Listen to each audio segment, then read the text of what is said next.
वर्णिवेशरमणीयदर्शनम् मन्दहासरुचिराम्ननाम्बुजम् पूजितं सुरनरोत्तमैः मृदा धर्मनन्दनमहं विचिन्तये। सहजान स्वामी महाराजनी जय। શ્રી હરિ કૃષ્ણ મહારાજની જય। ભક્તોને ભાવથી જય સ્વામિનારાયણ। આજે આપણે 88મો ભાગ જોઈશું નવો। આગળના ભાગ સુધીમાં આપણે 121મા શ્લોકમાં બે વિભાગ જોયા છે, એ અને બી હજુ અધૂરો છે, એટલે આપણે આગળ જોઈએ। એમાં 121મા શ્લોકમાં ભગવાન કહે છે, અમારો જે મત છે એ કેવો છે? વિશિષ્ટાદ્વૈત છે, મારા આશ્રિતોએ જાણવું। એટલે આપણે બધા મત આગળ જોતા દ્વૈત, અદ્વૈત, દ્વૈતાદ્વૈત, વિશિષ્ટાદ્વૈત। આપણો જે આ મત છે વિશિષ્ટાદ્વૈત। વિશિષ્ટાદ્વૈતમાં આપણે ગઈ વખતે જોયું હતું, એમાં આગળ જોઈએ કે વિશિષ્ટાદ્વૈત વિશિષ્ટ અદ્વૈત કરો પણ વિશિષ્ટ છે, કારણ કે એમાં કારણ અને કાર્ય અને કારણ એવા ભેદ બતાવ્યા છે। આ જીવની જે અવસ્થા છે, સ્થૂળ અવસ્થા અથવા તો માયાની જે સ્થૂળ અવસ્થા છે, અને જ્યારે પ્રલય થાય ત્યારે જીવ અને માયા એ સૂક્ષ્મ રૂપ થઈ જાય છે, ત્યારે એની કારણ અવસ્થા થઈ જાય છે, એટલે કારણ અવસ્થા બની જાય। અને જ્યારે પાછું ફરીથી જગત અને જીવની જ્યારે ઉત્પત્તિ થાય, આ બધું રચાય, ત્યારે સૂક્ષ્મ સ્થૂળ દશાની થાય છે, એને એનું કાર્ય દશા કહેવાય છે। એટલે એમ બે પ્રકારના બેમાં ભગવાન રહેલા છે। જ્યારે કારણ દશામાં હોય તો પણ વિશિષ્ટ રૂપે એની અંદર ભગવાન રહેલા છે, અને જ્યારે જગત આવી રીતે જગત વ્યાપીને રહેલું હોય, એની અંદર બધા જીવ જુદી જુદી અને મનુષ્ય, દેવ કે પછી પશુ ગમે તે યોનિમાં હોય, તો એ એની સ્થૂળ દશા છે, એની કાર્ય દશા છે, અને એમાં પણ વિશિષ્ટ પ્રકારે રહે છે। એટલે એ સિવાય બંને ઈશ્વર સિવાય છે જ નહીં, માટે એને વિશિષ્ટાદ્વૈત કહેવાય છે। જેમ કે સુગંધ છે, પુષ્પનું આપણે છેલ્લે વાર ઉદાહરણ આપ્યું કે પુષ્પ હોય તેમાં સુગંધી હોય, પણ સુગંધને પુષ્પથી સુગંધને દૂર કરી શકાતી નથી। પુષ્પ હોય એટલે સુગંધ રહેવાની જ। એમ પરમાત્માને થી આ જીવને માયાને છૂટા કરી શકાતા, જુદા પાડી શકાતા નથી। અને આવી રીતે જીવ તથા માયાનું જ્યારે કાર્ય અવસ્થા હોય ત્યારે પણ પરમાત્મા એ કાર્ય અવસ્થાથી વિશિષ્ટ જ હોય છે। જ્યારે આ રીતે સૃષ્ટિમાં અથવા મનુષ્ય રૂપે બધા જીવો હોય ત્યારે એનું કાર્ય અવસ્થા છે, તો એ કાર્ય અવસ્થામાં પણ કે પરમાત્મા એ કાર્ય અવસ્થાથી વિશિષ્ટ હોય છે। આ રીતે બંને અવસ્થાથી વિશિષ્ટ એવા પરમાત્માનો જે અદ્વૈત ભાવ અર્થાત એકતા, તેને કહેવાય છે વિશિષ્ટાદ્વૈત। અદ્વૈત ભાવ છે, એક જ કેમ કહેવાય છે, એક કારણ કે ઈશ્વર સિવાય કહ્યું છે ને, એટલે અદ્વૈત, બે નથી, એક છે, પણ આ રીતે એને વિશિષ્ટાદ્વૈત કહેવાય છે। જેમ કે જીવ જ્યારે જાગ્રત અવસ્થામાં રહ્યો હોય ત્યારે જાગ્રત અવસ્થાથી વિશિષ્ટ હોય છે, એ જ જીવ જ્યારે સુષુપ્તિ અવસ્થામાં રહ્યો હોય ત્યારે સુષુપ્તિ અવસ્થાથી વિશિષ્ટ હોય છે। તેથી જાગ્રત અવસ્થાથી વિશિષ્ટ જીવ અને સુષુપ્તિ અવસ્થાથી વિશિષ્ટ જીવ, આ બંને જીવની જેવી રીતે એકતા છે, તેવી જ રીતે કારણ અવસ્થાથી વિશિષ્ટ પરમાત્મા અને કાર્ય અવસ્થાથી વિશિષ્ટ પરમાત્મા, આ બંનેની જે એકતા તેને કહેવાય છે વિશિષ્ટાદ્વૈત। એટલે ઉદાહરણ આપ્યું કે જીવ જ્યારે જાગ્રત અવસ્થા હોય ત્યારે વિશિષ્ટ પ્રકારે છે, અને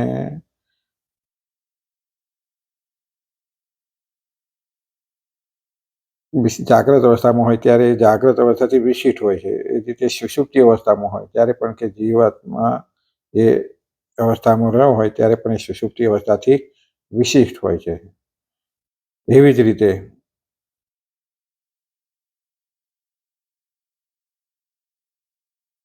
જીવની જેવી રીતે એકતાથી થતો જીવની એમાં એકતા છે જાગ્રત અવસ્થામાં, સુષુપ્તિ અવસ્થામાં, એવી જ રીતે પરમાત્માની કારણ અવસ્થા હોય જે વિશિષ્ટ પરમાત્મા અને કાર્ય અવસ્થાથી વિશિષ્ટ પરમાત્મા. કારણ અવસ્થા એટલે પ્રલય અવસ્થા છે જે, અને કાર્ય અવસ્થા છે જ્યારે આ સૃષ્ટિની રચના, જીવનની ઉત્પત્તિ ને આ બધું થાય છે એ એની કાર્ય અવસ્થા છે. તો એ બંનેમાં વિશિષ્ટ પરમાત્મા છે. આ બંનેની જે એકતા તેને કહેવાય વિશિષ્ટ અદ્વૈત. અને બંનેની એકતા જે એક બતાવ્યા, બેમાં ઈશ્વર એક જ છે એમ, તો એ વિશિષ્ટ અદ્વૈત છે. વળી શ્રીજી મહારાજ કહે છે કે ગોલોક છે એ અમારું પ્રિય ધામ છે, અર્થાત વૈકુંઠ, શ્વેતદ્વીપ ઇત્યાદિ ભગવાનના ધામોને મધ્યે ગોલોકનું નામનું જે ધામ છે એ અમને ઈષ્ટ છે. આ બધા ધામો બધા કયા શાસ્ત્રોમાં બધા ધામ નામ છે ભાઈ, ગોલોક આવે, નામ આવે, વૈકુંઠ આવે, શ્વેતદ્વીપ ઇત્યાદિ ભગવાનના ધામો બધા જે કાંઈ બધા ધામો કે છે ગોલોક અમને પ્રિય છે અમારું, અને એ અમોને ઈષ્ટ છે. માટે આ ગોલોક ધામ કેવું છે તેનું સ્વરૂપ સતાનંદ સ્વામીએ સત્સંગી જીવનમાં જ્યાં બ્રહ્મપુરનું વર્ણન કરેલું છે ત્યાં કહેલું છે. સતાનંદ સ્વામીએ સત્સંગી જીવનમાં બ્રહ્મપુરનું વર્ણન કર્યું. બ્રહ્મપુર એ ભગવાનનું ધામ છે જેને આપણે અક્ષરધામ કહીએ છીએ. તો એમાં આ ગોલોકનું વર્ણન આવે છે. એમાં કયું છે, શ્રીજી મહારાજ કહે છે કે હે ભક્તજનો, આ બ્રહ્મપુરનું સ્વરૂપ અતિ રહસ્ય સ્વરૂપ છે, અર્થાત અતિ ગોપનીય છે. તેથી પરાશર આદિ મહર્ષિઓએ પુરાણોમાં વિસ્તારથી વર્ણવેલું નથી. આ જે બ્રહ્મપુર ધામ છે કેવું છે, રહસ્ય સ્વરૂપ છે, આખું રહસ્ય રૂપ છે, અર્થાત અતિ ગોપનીય છે, બહુ કોઈને ખબર એની નથી. એટલે પરાશર આદિ જે મહર્ષિઓએ પુરાણો લખ્યા એમાં વિસ્તારથી એનું વર્ણન આવેલું નથી, કારણ કે બધાને બહુ ખબર જ નથી. અને વૈકુંઠ ગોલોકાદિકનું નામ વડે જે બ્રહ્મપુરને કહેલું છે, જેમ કે છાંદોગ્ય ઉપનિષદોમાં વિશે, અને વૈકુંઠાદિક જે બધા ધામો છે એમાં પણ એને ગોલોક તરીકે વર્ણવેલું છે.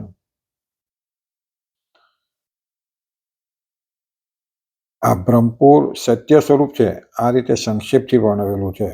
મહાભારતના મોક્ષ ધર્મની વિશે પ્રાપ્યા વદ્યમ બ્રહ્મપુરમ, આ બ્રહ્મપુર અવિનાશી છે એવું કહેલું છે. કારણ કે બ્રહ્મપુર ધામ જે છે ભગવાનનું, એ ધામનો કોઈ દિવસ નાશ થતો નથી. ગમે પ્રલય થાય તો બધી સમગ્ર સૃષ્ટિ બરોબર એ થઈ જાય. બીજા ધામો જે છે કદાચ પ્રકૃતિ પુરુષના બધા એ આત્યંતિક પ્રલય વખતે ભગવાનના ધામ સિવાય, અક્ષરધામ સિવાય, બ્રહ્મપુર ધામ સિવાય કોઈ રહેતું નથી. વળી સ્કંદ પુરાણમાં યદ બ્રહ્મપુરમ ઇત્યાહુ, જેને બ્રહ્મપુર શબ્દથી કહેવામાં આવે છે, આ રીતે સર્વત્ર સંક્ષેપથી બ્રહ્મપુરનું વર્ણન કરેલું છે. પણ શ્રીજી મહારાજ કહે છે કે ભક્તો, તમે સર્વે શુદ્ધ અંતઃકરણવાળા છો અને ઉત્તમ અધિકારી છો, તેથી આ બ્રહ્મપુરનું વિસ્તારપૂર્વક વર્ણન તમારી આગળ હું કરું છું. પેલા બધા ટૂંકમાં આવી રીતે બ્રહ્મપુરને કયા છે કે હું તમને, તમે બધા ભક્તો કેવા છો, ઉત્તમ ભક્તો છો, શુદ્ધ અંતઃકરણ વાળા છો અને ઉત્તમ અધિકારી છો, તેથી તમને આ બ્રહ્મપુરનું વર્ણન તમારી આગળ કરું છું. અને સાંભળો, આ બ્રહ્માંડને વિશે 14 લોક રહેલા છે. એ 14 લોકરૂપી બ્રહ્માંડને ફરતે પૃથ્વી, જળ, તેજ, વાયુ, આકાશ, અહંકાર, મહત્તત્વ, પ્રકૃતિ, 8 આવરણો રહેલા છે. આ બ્રહ્માંડ 14 લોકનું જે છે એ 14 રૂપી બ્રહ્માંડની ફરતે, પાછું એની બહાર આપણે 14 લોક જેમ કહીએ છીએ ઉપર નીચે થઈને કુલ, નીચેનો આપણું આ મૃત્યુ લોક છે, એની નીચે 7 લોક છે, અતળ, વિતળ, સુતળ, તળાતળ, મહાતળ ને રસાતળ, એમ 7 પડ છે. ઉપર આપણી ઉપર પણ એવી રીતે 6 લોક છે, આપણે ત્યાંથી 7 થાય એટલે કુલ એ રીતે 14 લોકનું આ બ્રહ્માંડ છે. અને 14 લોકની બ્રહ્માંડની બહાર ફરતે શું આવેલું છે, તો ભવનને ફરતે પૃથ્વીની બ્રહ્માંડની ફરતે પૃથ્વી, જળ, તેજ, વાયુ, આકાશ, અહંકાર, મહત્તત્વ અને પ્રકૃતિ, 8 આવરણો રહેલા છે. પૃથ્વી છે, જળ છે, તેજ છે, વાયુ છે, આકાશ. આપણે તો આપણે આટલું જ જોઈ શકીએ છીએ, આપણે આકાશ પર. આકાશ પણ ઘણું બધું છે. અને એની અંદર પૃથ્વી પણ ઘણી બધી પાતાળ, જેમ 7 પાતાળ કે પાતાળમાંથી નાગ લોકો છે તો રાક્ષસો બધા આવતા, અને આપણી કથાઓ સાંભળીએ તો ક્યાંથી આવતા, એ પાતાળમાંથી. એ પણ એ પૃથ્વી જ એક પ્રકારની ત્યાં આગળ, કારણ કે એ સિવાય તો રહી શકે નહીં કોઈ. આકાશ છે, આકાશ એટલે આવી ખુલ્લી જગ્યા હોય એને આકાશ કહેવાય, અવકાશ જેને કહીએ. તો આકાશમાં આપણે જ્યાં સુધી નજર પહોંચે એટલે બધે જોઈએ છીએ આ અવકાશ છે. અવકાશ છે તો પદાર્થ છે, અવકાશ ના હોય તો પદાર્થ એની અંદર રહી શકે નહીં, એટલે અવકાશ છે, આકાશ જેને કહીએ છીએ. અહંકાર ને મહત્તત્વ. અહંકાર એટલે આપણે જે અહંકાર માન એ અહંકાર નહીં, આ એક પ્રકારનું એક તત્વ છે એવું અહંકાર અને મહત્તત્વ. આ 8 આવરણો રહેલા, તેમાં અંતિમ જે પ્રકૃતિ નામનું આવરણ, છેલ્લું પ્રકૃતિ, ત્યાર પછી પ્રકૃતિ નામનું આવરણ, તત પરમ ચિદાકાશમ અસ્તિ તેજોમય મહત્.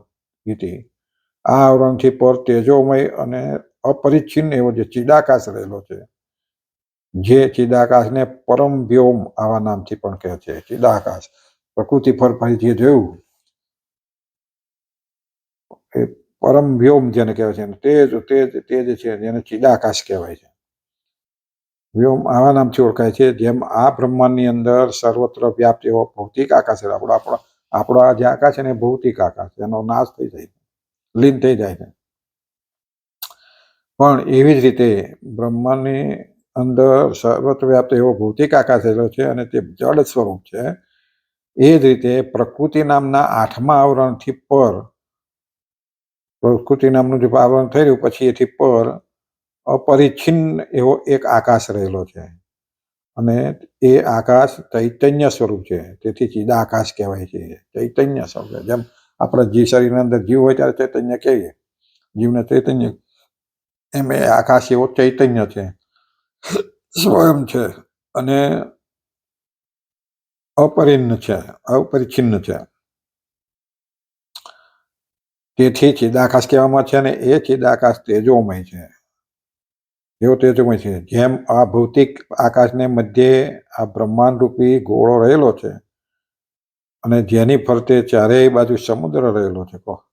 આપણે તો પૃથ્વી પર આટલો જ સમુદ્ર દેખે છે, પણ મોટા સમુદ્રો છે, આથી મોટા મોટા પર્વતો જેવાની અંદર મગરમચ્છો છે, એ આપણે જોઈ શકતા નથી, બ્રહ્માંડની ફરતા છે.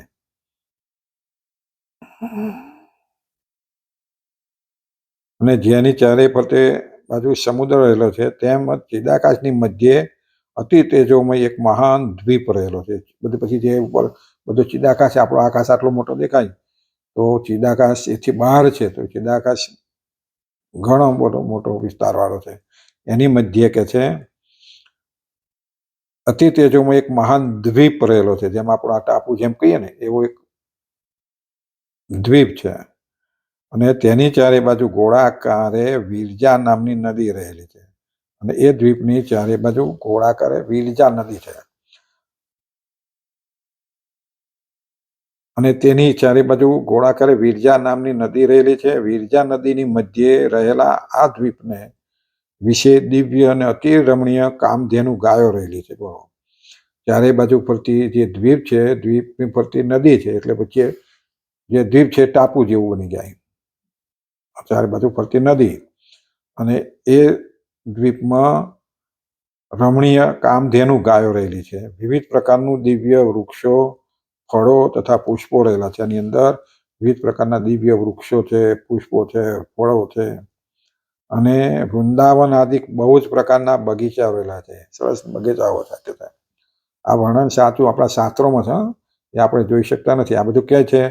ચિદાકાશ એટલે ભગવાનના ધામમાં છે. ગોલોક, જેને કે આ ગોલોકનું વર્ણન આવે છે, એ પ્રકૃતિથી પર છે.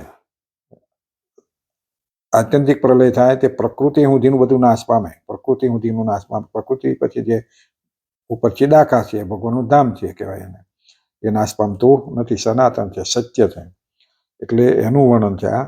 એમાં સરસ એવા બધા વૃક્ષો, ફળો, પુષ્પો અને વૃંદાવન આદિ બહુ જ પ્રકારના બગીચાઓ છે, બધા જાત જાતના બગીચાઓ છે. એની અંદર બધા જાતના પુષ્પો, ભાત જાતના બધું વૃક્ષો, બધું ઘણું બધું છે. પર્વતો છે, અને એના કિનારો પણ એવા જ સરસ મણિમય હોય, જેમાં આપણે પથ્થરથી બોધી કેવા બનાવેલા હોય, તો એવા મણિમય ચળકાટ મારતા કિનારા હોય. અને વૃંદાવન બહુ પ્રકારના બગીચા તેમજ નદીઓ અને સરોવરથી એ દ્વીપ અતિ રમણીય છે, અને એનાથી આ નદીઓ અને સરોવરથી આ દ્વીપ અતિ રમણીય દેખાય છે, સુંદર લાગે છે. તે દ્વીપની મધ્યે અને અતિ વિશાળ અને કમળની સમાન ગોળાકાર સતશૃંગ નામનો એક દુર્ગ કિલ્લો રહેલો છે. આ જે બગીચો છે બધું છે એ દ્વીપની મધ્યે એટલે વચ્ચે એવું નહીં, એ દ્વીપમાં એમ આવેલો છે. અતિ વિશાળ અને કમળની સમાન ગોળાકાર એક સતશૃંગ નામનો એક દુર્ગ એટલે કિલ્લો રહેલો છે. એ કિલ્લાની ચારેય દિશામાં અતિશય ઊંચા 4 ગોપુર રહેલા છે. એ કિલ્લો જે છે એનો જેમ આપણું રાજ્ય હોય પેલા ચારે બાજુ કિનારો બધા ગોપુરોમાં હોય ને બધા દરવાજા હોય મોટા મોટા ચારે દિશામાં હોય, એ રીતે આ કિલ્લાની ચારેય દિશાઓમાં ઊંચા 4 ગોપુર રહેલા છે, દરવાજાઓ. અર્થાત એ કિલ્લાની ચારે બાજુ એક અતિ ઊંચા દરવાજા રહેલા છે.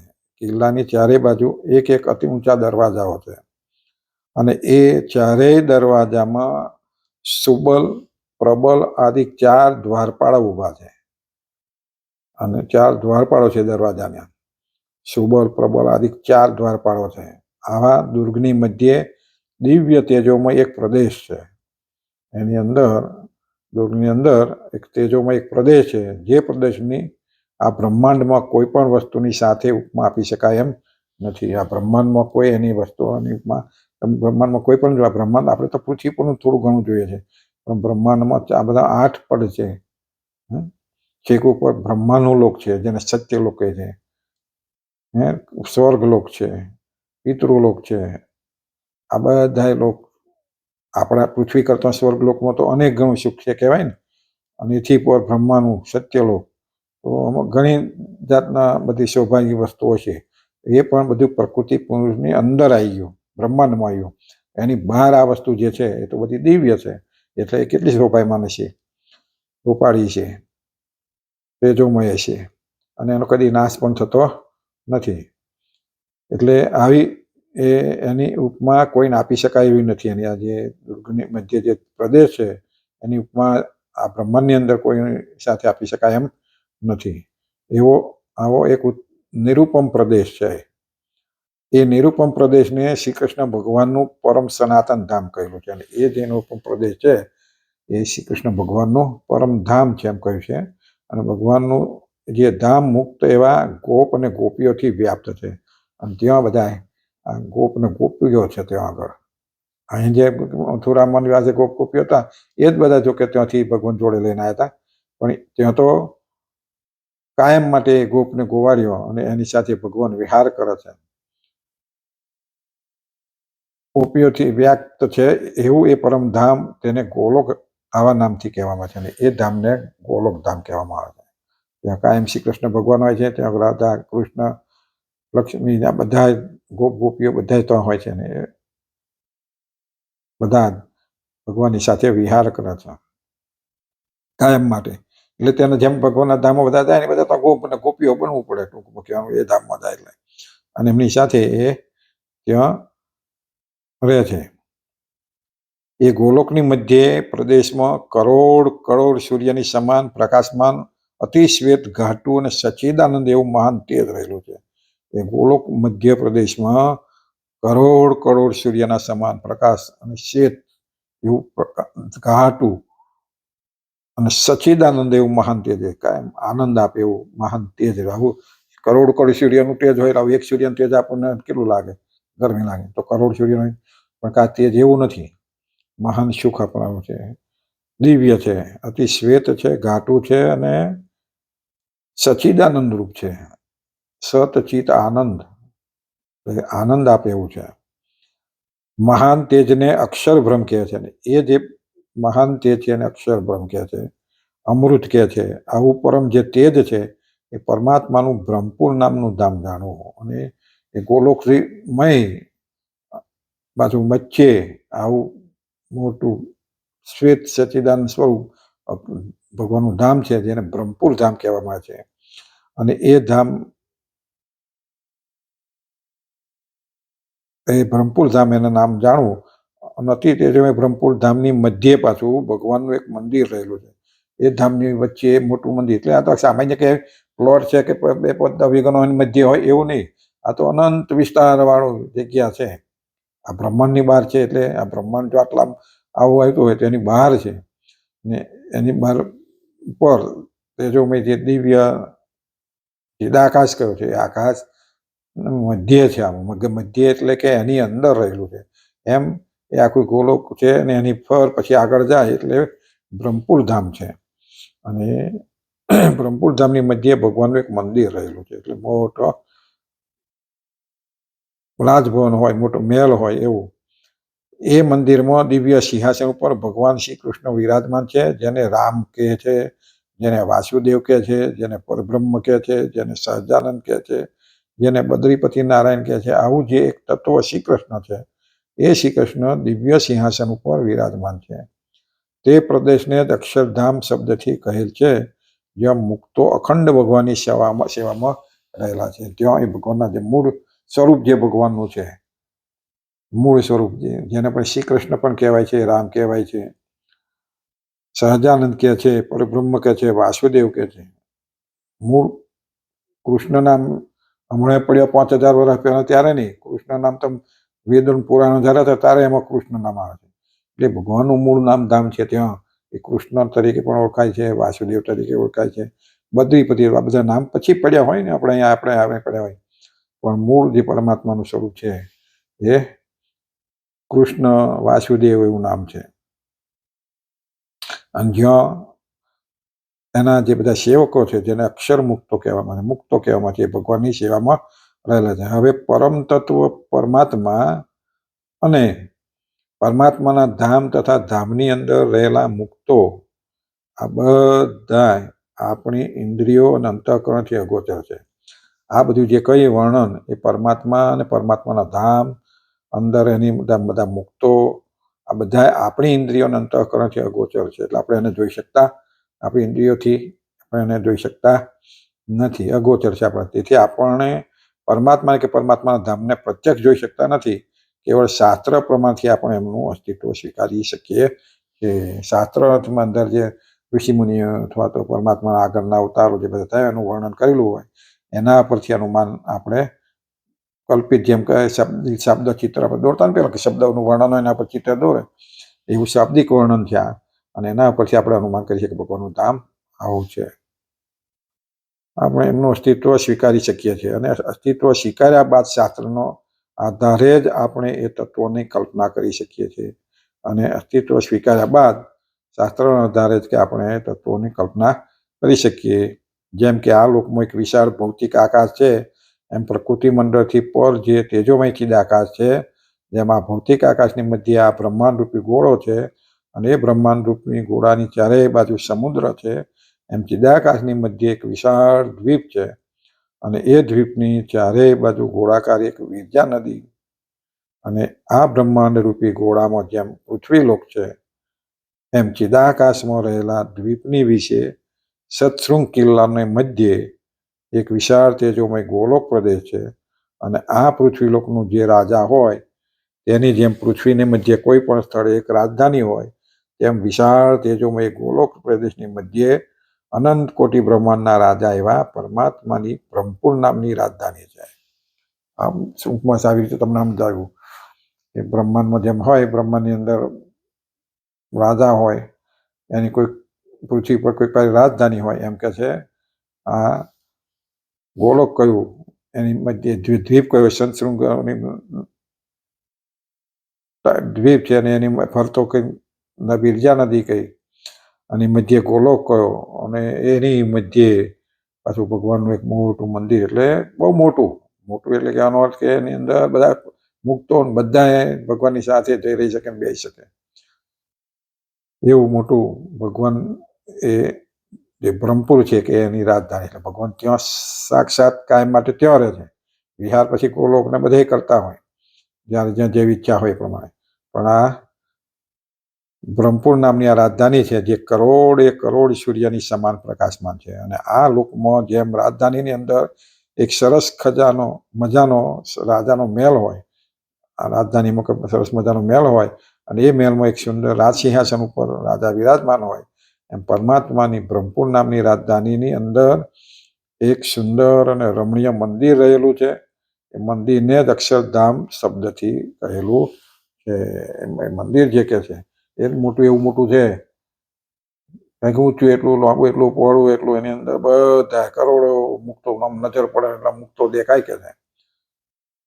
અને પાછા તો આપણે આપણી જગ્યા વધે ઘટે નહીં, પણ ત્યાં વધી ઘટી શકે છે. એટલે એ પ્રમાણે જે એટલું દેખાય એટલું લાંબુ પહોળું ચારે બાજુ એવું એ મંદિર છે કે છે, જેને આપણે અક્ષર કહીએ છીએ, અક્ષરધામ કહે છે. અને એ અક્ષરધામની વિશે રહેલું એક દિવ્ય સિંહાસન, તેના ઉપર સાકાર દિવ્ય મૂર્તિમાન એવા છે શ્રી કૃષ્ણ ભગવાન તે અખંડ વિરાજે છે. અને એ અક્ષરધામની અંદર સરસ સાકાર એક દિવ્ય સિંહાસન છે. એ સિંહાસન ઉપર સાકાર ભગવાન શ્રી કૃષ્ણ કાય માટે વિરાજે છે, બેસે છે. શ્રી કૃષ્ણ ભગવાન તે અખંડ વિરાજે છે અને અનંત મુક્તો ભગવાન શ્રી કૃષ્ણની સેવા કરી રહેલા છે. આ રીતે પ્રકૃતિ મંડળથી પર તેજોમય એવા એક જ ચિદાકાશ નામની પ્રદેશની અંદર સ્થાનના ભેદ વડે કરીને એક પ્રદેશને ગોલોક શબ્દથી કહેવામાં આવે છે અને ગોલોકની અંદર જ રહેલા એક પ્રદેશને બ્રહ્મપુર શબ્દથી કહેવામાં આવે છે. અને બ્રહ્મપુરમાં એક પ્રદેશ છે જેને અક્ષરધામ શબ્દથી કહેવામાં આવે છે અને અક્ષરધામ નામના પ્રદેશની વૈકુંઠ નામના પ્રદેશને વૈકુંઠ શબ્દથી પણ કહેવામાં આવે છે. પણ અંતે આ સર્વે ભગવાનના જ ધામો કહેવાય છે. માટે શ્રીજી મહારાજ કહે છે કે ગોલોક ધામ એ અમારું પ્રિય ધામ છે અને એ જે તેજોમય ગોલોક ધામની મધ્યે જે શ્રી કૃષ્ણ પરમાત્મા વિરાજમાન છે એ પરમાત્માની જે સેવા કરવી એ અમે ઈચ્છિત મુક્તિ માનેલી છે. આવી રીતે બધા ધામોનું વર્ણન આવ્યું અને એની મધ્ય જે શ્રી કૃષ્ણ ભગવાન છે અને જે સેવા કરવી અને સેવા એ ભક્તિ છે ને એ જ મુક્તિ છે. પણ સાલુક્ય, સાષ્ટિ, સામીપ્ય, સારૂપ્ય 4 પ્રકારની જે મુક્તિ છે એ અમોને ઇષ્ટ નથી. ભગવાનની સેવા કરવી એ જ મુક્તિ છે.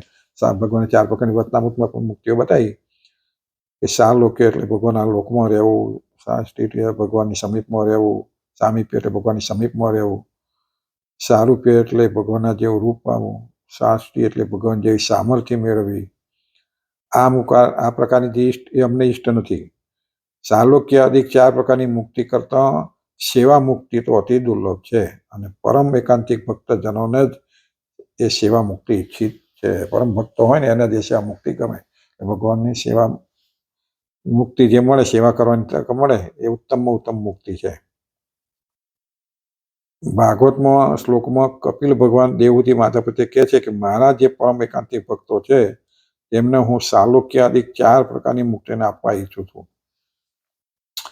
ભાગવતમાં પછી દેવહૂતિ પ્રત્યે માતાને કહે છે કપિલ ભગવાન કે હું મારા જે પરમ એકાંતિક ભક્તો તેમને હું સાલોક્ય આદિ 4 પ્રકારની મુક્તિને આપવા ઈચ્છું, છતાં એ ભક્તો મારી સેવા સિવાય કોઈ પણ ગ્રહણ કરતા નથી. બળાત્કાર એમને આપું ને છે આ 4 પ્રકારની મુક્તિ તો પણ ઈચ્છતા નથી, બસ સેવાને જ ઈચ્છે છે. તેમને હું છતાં એ ભક્તો મારી સેવા સિવાય કોઈ ગ્રહણ કરતા નથી, કેવળ એક જ મારી સેવાને ગ્રહણ કરે છે. અને વળી ભાગવતના 11મા સ્કંદમાં શ્રી કૃષ્ણ ભગવાનને ઉદ્ધવજીને કહેલું છે કે ઉદ્ધવ, મારે વિશે જેમણે પોતાનું મન અર્પણ કરેલા છે આવા પરમ એકાંતિક ભક્તજનો મારી સેવા વિના તો બ્રહ્મા કે ઇન્દ્રની પદવીને પણ ઈચ્છતા નથી, ચક્રવર્તી રાજ્ય કે રસાતારનું રાજ્ય પણ ઈચ્છતા નથી, અણિમા આદિ અષ્ટ સિદ્ધિઓને પણ ઈચ્છતા નથી, તો પછી નાશવંત આ લોકના વૈભવને તો ક્યાંથી ઈચ્છે કહો? મારા પરમ ભક્તો છે ને આવું બધું આપવા છતાં ઈચ્છતા નથી, તો આ લોકની ભૌતિક સુખ માટે શું કાંઈ ઈચ્છા રાખે? ન જ ઈચ્છે. અને વળી ભાગવતના 9મા સ્કંદમાં ભગવાને દુર્વાસા પ્રત્યે કહેલું છે કે હે ઋષિ, મારા સેવાથી જ પૂર્ણ મારા એકાંતિક ભક્તજનો મારી સેવામાં વિરોધી એવી સાલોક્ય આદિ 4 પ્રકારની મુક્તિને પણ ઈચ્છતા નથી, તો પછી કાળે કરીને નાશ પામી જનારા રાજ્યાદિકના સુખોને તો ક્યાંથી જ ઈચ્છે? દુર્વાસાને પણ આવું કહ્યું, મારા ભક્તો આ સિવાય એવું ઈચ્છતા નથી, તો આ કાળે કરીને સમયે કરીને જ્યારે બધું નાશ પામવાનું છે એવા સુખને શા માટે ઈચ્છે? ના જ ઈચ્છે કે છે, ન જ ઈચ્છે. વળી ભગવાનના ભાગવતમાં ઇન્દ્રે દિતિ પ્રત્યે કહેલું છે કે હે દિતિ, ભગવાનની નિષ્કામ ભાવથી આરાધનાને કરતા જે પુરુષો ભગવાન પાસેથી મોક્ષને પણ ઈચ્છતા નથી એ જ પુરુષો પોતાની સેવારૂપી તથા મોક્ષરૂપી સ્વાર્થ સાધવામાં કુશળ કરેલા છે. ભગવાનની સેવા આરાધના કરતા હોય, ભગવાન પાસે મોક્ષની પણ ઈચ્છા નહીં રાખતા, બસ ભગવાનની સેવા મોક્ષ રૂપી સ્વાર્થ સાધવામાં કુશળ કહેલા છે. કારણ કે સેવા રૂપી જે તેનો મોક્ષ છે એવી તેને કુશળ કહેલા છે. અર્થાત ભગવાન પાસેથી જે પુરુષો મોક્ષની પણ માગણી ન કરે એ પુરુષો જ મોક્ષ પ્રાપ્ત કરવામાં કુશળ રહેલા કહેલા છે. એ રીતે સુખદેવજી પરીક્ષિત રાજાને કહે છે કે હે રાજન, ભગવાનની સેવા એ કરીને જેમના સર્વે મનોરથ સમાપ્ત થયેલા છે એવા પરમ એકાંતિક ભક્તજનો તો પરમ પુરુષાર્થ રૂપ આત્યંતિક મોક્ષનો પણ આદર કરતા નથી. એટલા જ માટે ઉદ્ધવજી પણ ભગવાન શ્રી કૃષ્ણને કહેલું છે કે હે પ્રભુ, તમારા ચરણ કમળ સેવન કરનારા પુરુષોને આ લોકમાં 4 પુરુષાર્થોની મધ્ય કયો પુરુષાર્થ દુર્લભ હોય? કોઈ પણ પુરુષાર્થ દુર્લભ હોતો નથી. છતાંય પણ ઉદ્ધવજી કહે છે કે હું એક તમારા ચરણની સેવામાં જ ઉત્કંઠવાળો થયેલો છું. તેથી હું એ 4 પુરુષાર્થોને ઈચ્છતો નથી. આ પ્રમાણે સેવા મુક્તિ સાલોક્ય આદિ 4 પ્રકારની મુક્તિ કરતા અતિ દુર્લભ કહેલી છે. અને ભગવાનના પરમ એકાંતિક ભક્તજનોને એ સેવા મુક્તિ ઇષ્ટ છે.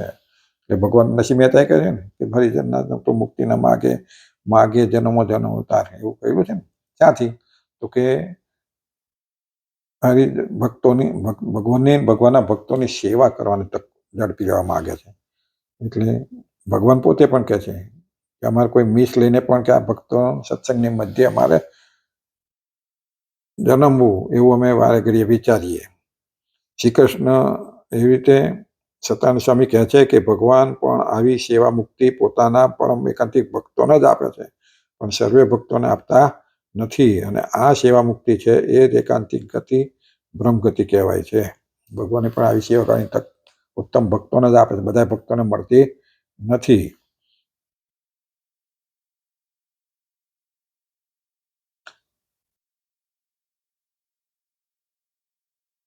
હવે અહીં કોઈક શંકા કરે કે ભાગવતમાં પ્રહલાદજીએ નૃસિંહ ભગવાન પ્રત્યે કહેલું કે મનુષ્ય જ્યારે વાસના માત્રથી રહિત થાય ત્યારે મનુષ્ય ભગવાનપણાને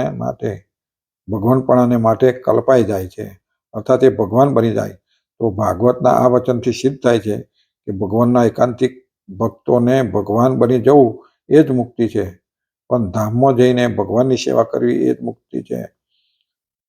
એ વાત તો આ વચનથી સિદ્ધ થતી નથી કે છે એ બધા ભગવાન બની જાય એટલે એના માટે તો ભગવાન આવી રીતે થઈને ભગવાન બની જવું એ જ એના માટે મુક્તિ છે એવું થાય, સિદ્ધ થાય કે છે. કારણ કે ભગવાન તો એક જ છે, પરંતુ ભગવાનની પ્રસન્નતાથી એકાંતિક ભક્તો ભગવાનની સમાન ઐશ્વર્યને પામી ભગવાનની સેવામાં પ્રીતિવાળા થાય. આ પ્રમાણે સર્વે સત્શાસ્ત્રનો સિદ્ધાંત છે. એટલે આગળ 4 પ્રકારની મુક્તિ એમાં ભગવાન જેવી રીતે સામર્થ્ય પામે એટલે બધા ભક્તો થાય, પણ એવી સામર્થ્ય પામીને ભક્તો ભગવાનની સેવામાં જ જોડાઈ જાય છે. એટલે એવા ઈશ્વરને પામી પણ ભગવાનની સેવામાં પ્રીતિવાળા થાય કે છે. આ પ્રમાણે એનો અર્થ થાય.